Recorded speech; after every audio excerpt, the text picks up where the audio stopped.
Well, I started out many eons ago, about 500 years ago, just kidding, as a journalist, and was a believer in the scientific method, still am. Was pretty much an atheist and a person who thought that everything was going to come out fine, science was going to solve all our problems, and that if people just took an active role in the world, that we would solve all our world's problems. And eventually I came up against I bought a book which I thought was about architecture, called Mystery of the Cathedrals, written by an enigmatic, anonymous guy named Fulcanelli. And I read it, and instead of a book on the architecture of medieval cathedrals, I found I was reading a book about a strange subject called alchemy, of which I thought was created by mad people in their basements working with mercury vapors. And instead, what I found was an incredibly intelligent, erudite study of an ancient kind of culture or science. And that initiated me into a whole world. That was 25 years ago. My first religious experience that I had in my life was in 1968 when I saw 2001: A Space Odyssey when I was 15 years old. I couldn't get out of my seat.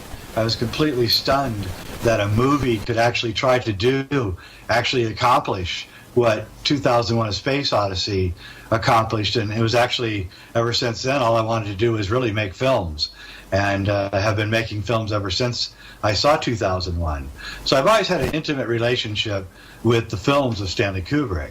But what got me really going was in the early 1990s, I was working with an American researcher named Richard Hoagland on lunar research and what NASA was up to during the Apollo missions, and spent a lot of time going to NASA labs and looking at photographs of the Apollo missions and hundreds of thousands of photographs.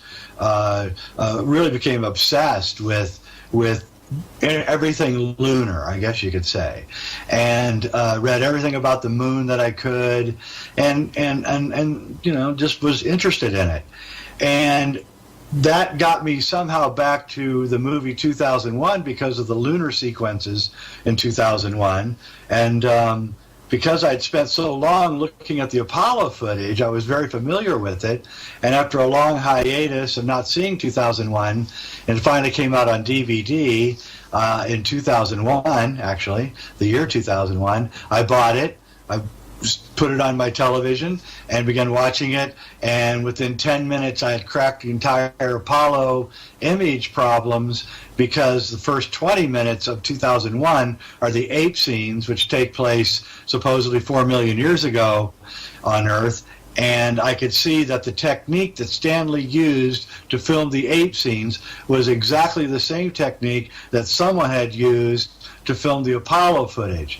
Then I realized that 2001: A Space Odyssey and the Apollo program ran parallel, concurrent with each other, and that Fred Ordway, who was the top NASA advisor for the Apollo missions, was also the top science advisor for Stanley Kubrick in 2001. And then I found the credits. I remembered the original credits.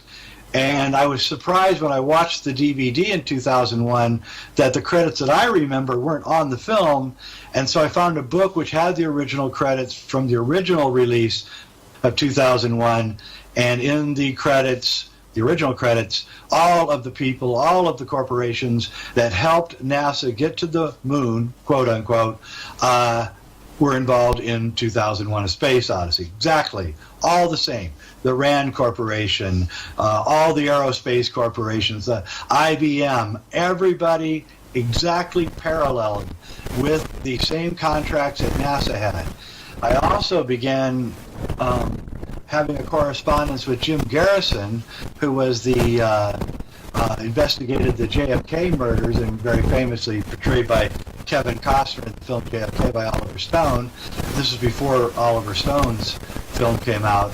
And he got me onto the case that many of the people that were involved with Lee Harvey Oswald, who knew Lee Harvey Oswald at the Riley Coffee Company in New Orleans, had quit the Riley Coffee Company, all of them, and had all gone to work at NASA in Houston. So now I had a link between the JFK assassination and NASA, and then I began to backtrack the German scientists who've been brought into NASA through Operation Paperclip, and I realized that one of the chief facilitators for these scientists coming into the United States, well, the person who spoke for them was the co-writer of 2001: Space Odyssey, Arthur C. Clarke. So I have a smoking gun, which is the front screen projection evidence. That is my smoking gun. I've got it nailed.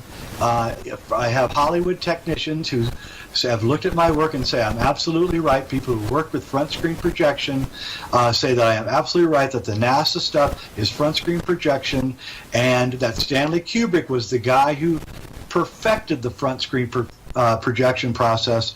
And so I came finally to the conclusion that the film 2001: A Space Odyssey was a research and development project designed not only to make a great movie, but secretly to help create the vast lunar landscapes that would be needed to be created on a set here, not here in the United States, but here on Earth. It was actually shot in London at Boreham Wood Studios. Kubrick spent from 1964 till late 1966 shooting the front screen projection sequences for 2001, and yet there were only about 10 minutes or 20 minutes of the whole film. Yet he spent over 2.5 years of the production time shooting those sequences. And so, no, I do not have the smoking gun for Kubrick doing it. I do have the smoking gun for the front screen projection, but I have enough circumstantial evidence to convict Kubrick of doing the deed.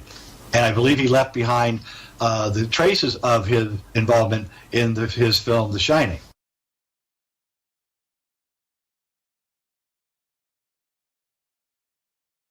Barry Lyndon, which is his period piece that he did, portraying what life was like in the 1840s and earlier, was shot with a lens that was given to him. Two lenses were given to him by NASA, and these were special satellite lenses which had super wide f-stops, so that the apertures were wide open, and these are really expensive lenses which cost possibly millions of dollars to develop, and NASA just gives it to him.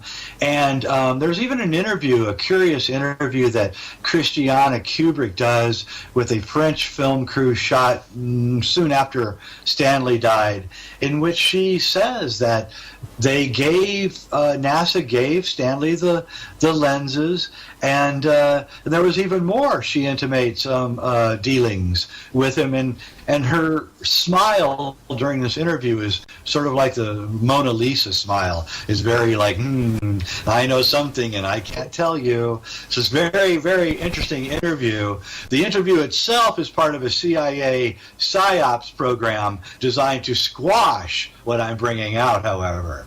And I believe that Christiana Kubrick did find out what was going on and was, I don't know if she was upset or not. There's curious relationships between Stanley Kubrick and Christiana Kubrick's family, the Harlans, who are a very upper class German family, Christiana Harlan's uncle was actually a filmmaker for Hitler. We know that Stanley was obsessed with everything Nazi, everything. He collected Nazi memorabilia, Nazi writings, Nazi scientific work. And I believe that Stanley, through his relationship with Arthur C. Clarke, who was rubbing shoulders with some very, very smart guys, I think there were some very interesting late-night conversations in Arthur C. Clarke's apartment in London about 1963, 1964, in which a very young and precocious Stanley Kubrick came to find out that there was a parallel space program, and that they knew a lot more about the solar system than they were telling us. The power elite, possibly in order to make themselves feel better about what they're doing, they feel that they have to tell us what's going on. Now, how they tell us what's going on, that's up to them. Secret societies are holding on to a lot of information, but they're holding on to one really important piece of information, which is a solar cycle of some sort, at which the sun goes through a cycle, and that every few thousand years it flips, sort of. It electromagnetically flips. And this causes tremendous cataclysms here on Earth. And this secret society, the main thing that they were doing is keeping a hold of this information and passing it on successfully from generation to generation. All of the political, the corruption, the government control, the monarchies, all of that is a result of this original intention, which is to hold this knowledge and to keep it and to pass it on. They have successfully passed it on. The Denver Airport, the Georgia Guidestones, the Cross of Henday, and Stanley Kubrick's films are all about this. So they're giving us the information and they're telling us what they're doing, but they're not telling us in language or using symbol, because that's the language they speak in.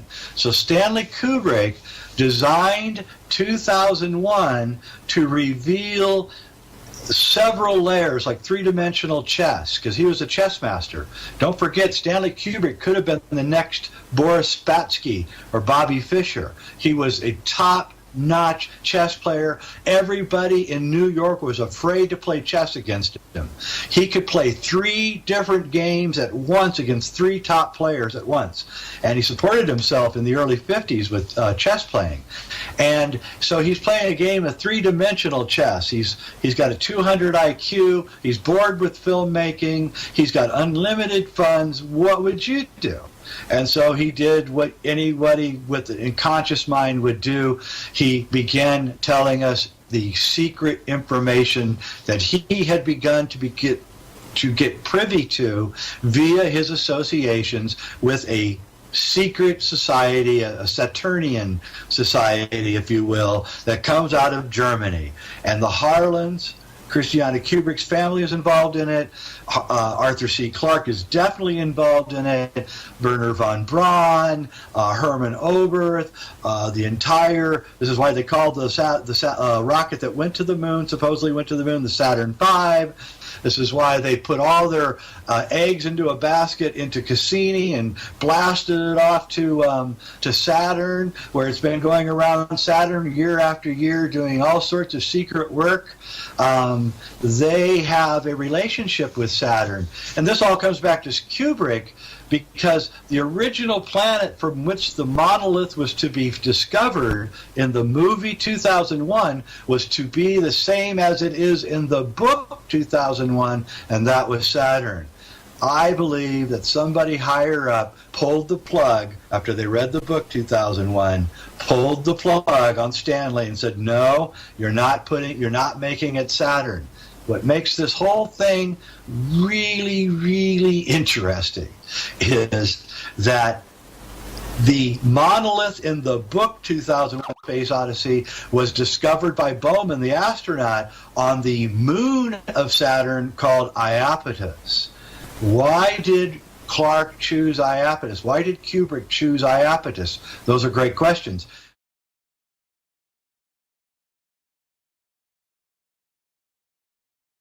There's a curious relationship between the moon and Saturn, and it has to do with what you might call higher dimensional physics and electromagnetic fields.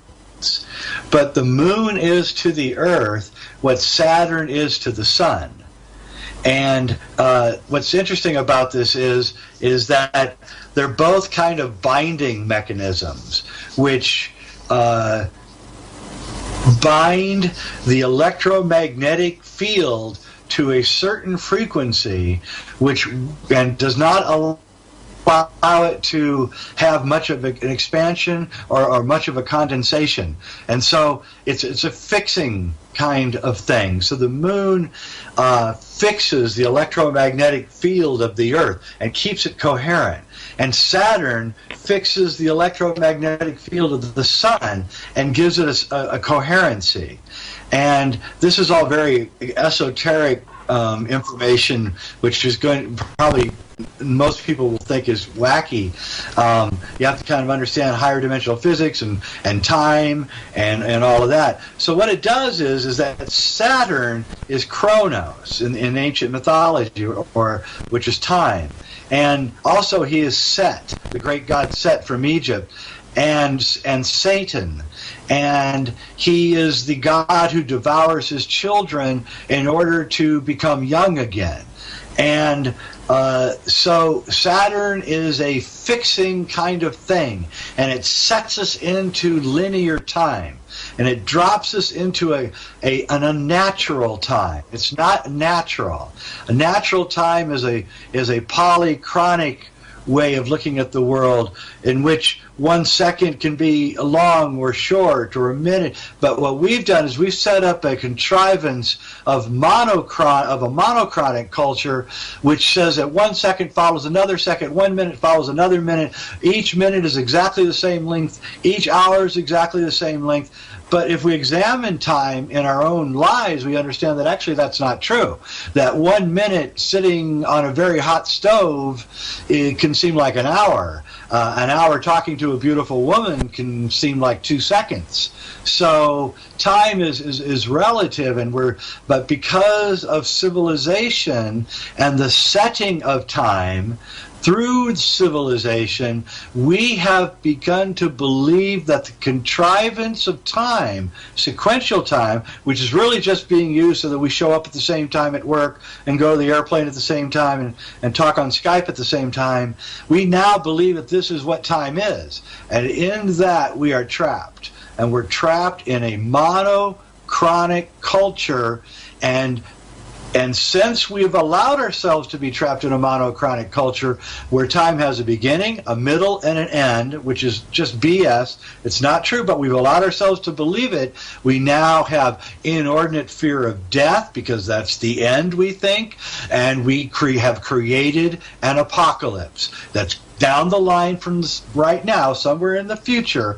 We are going to kill ourselves because the false belief in monochronic culture, our monochronic culture has given us the false belief that we have a beginning and a middle and an end, and in that we have become enslaved.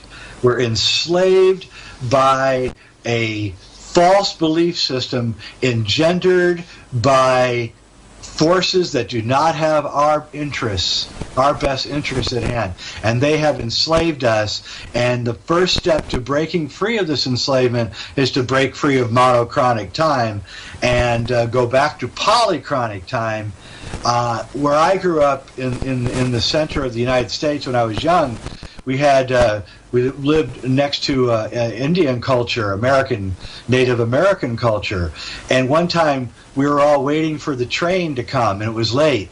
And there was about 50 people in the train station, and maybe 10 of them were Native Americans, and the other 40 were European stock.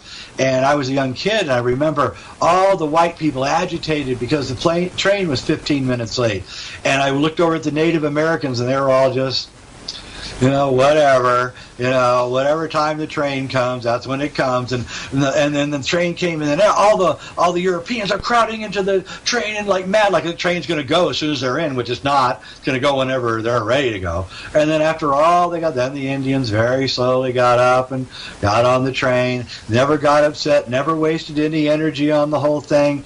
And that's how we used to be, and that's what we've lost. And in that losing, we've lost a lot. We've lost our appreciation of nature, of what we really are. Our deep psychic senses have atrophied.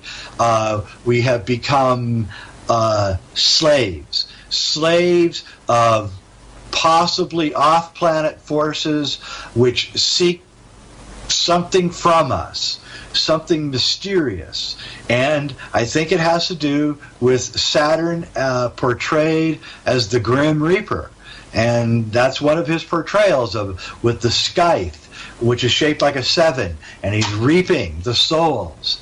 And I think that the ancient Gnostics, who were the second biggest religion on earth, they said that we were being ruled by a group of alien beings called archons, and they had a relationship with Saturn.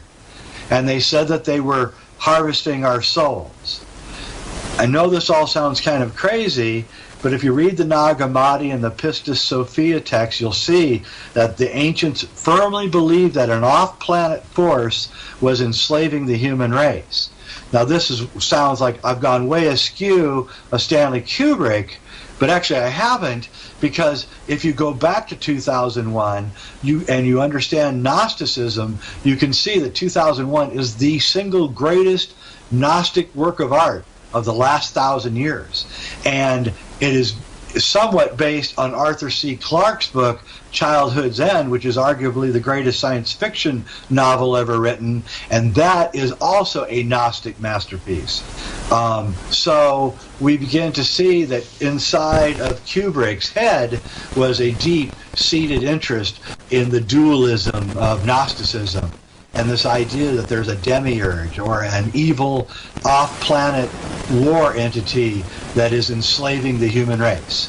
And I have come to believe that this is true, even though I started out as a skeptic and didn't even believe in anything off-planet. Now I've come full circle, and I've come to believe that the Earth is actually being invaded by off-planet entities, almost a parasitical entity, not a living thing that looks like us. It's more like Colin Wilson's idea of a mind parasite, and it's infecting us, and it's contagious.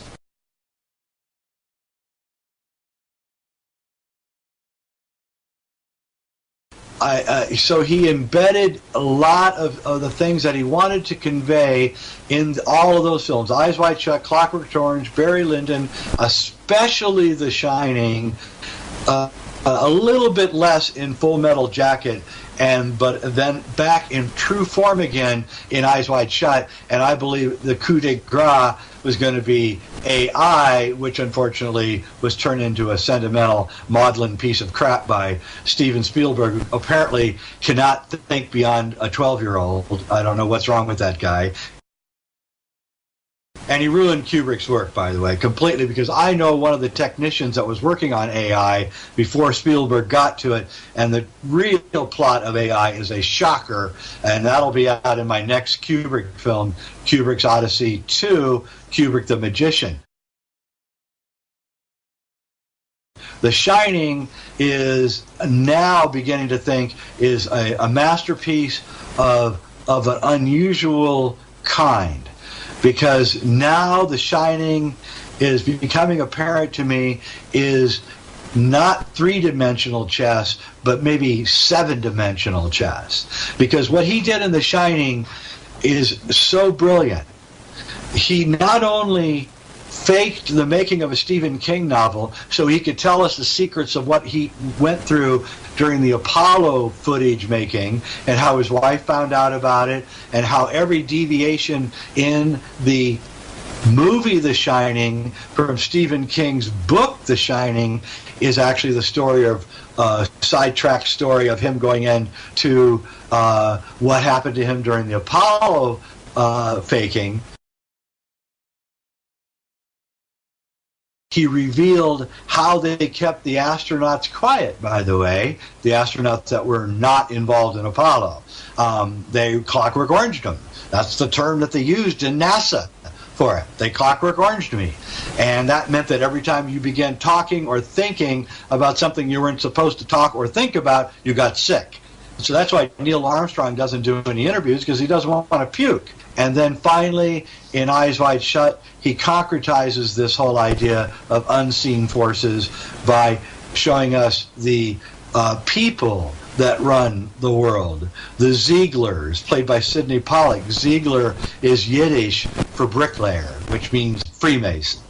So we see this idea in Stanley that unseen forces are ruling us, and they're penetrating into us, and they're getting us to be what we don't want it to be, and we're not allowed in to this thing at all. And even he is not allowed into it, not even Stanley. He's just a worker, a highly paid worker, but in the end he was just a house doctor like Tom Cruise is in Eyes Wide Shut. He's just the caretaker like Jack Nicholson is in The Shining. And I really don't know if they're going to let me live long enough to get it out. We'll see.